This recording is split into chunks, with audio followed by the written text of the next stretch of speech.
राज्याच्या 36 जिल्ह्यांतून प्रत्येकी 50 ट्रॅक्टर, ट्रॉली व किमान 10 कार्यकर्ते आणण्याचे नियोजन सुरू असल्याची माहिती. दुसऱ्या टप्प्यातील उपोषण सोडवताना सरकारने मनोज जरांगे पाटील यांना 24 डिसेंबरपर्यंत मराठा आरक्षणाचा प्रश्न सोडवण्याचे आश्वासन दिले होते. मात्र त्या मुदतीला 10 दिवस शिल्लक असताना सरकारने त्यादृष्टीने कुठलीही ठोस पावले उचलल्याचे दिसत नाही. त्यामुळे डिसेंबर 25 रोजी जरांगे यांच्या नेतृत्वात राज्यभरातून शेकडो ट्रॅक्टरचा मोर्चा घेऊन मुंबईत धडकण्याची तयारी आंदोलकांनी सुरू केली आहे. सोशल मीडियातून त्यासाठी जोरदार वातावरण निर्मिती केली जात आहे.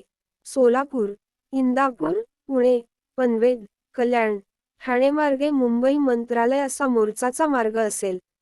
मनोज जरांगे पाटील ओबीसीतून आरक्षणावर ठाम आहेत, तर सरकार स्वतंत्र आरक्षणासाठी प्रयत्न करत असल्याचे सांगते. त्यामुळे दोघांच्या भूमिकेतील अंतर अजून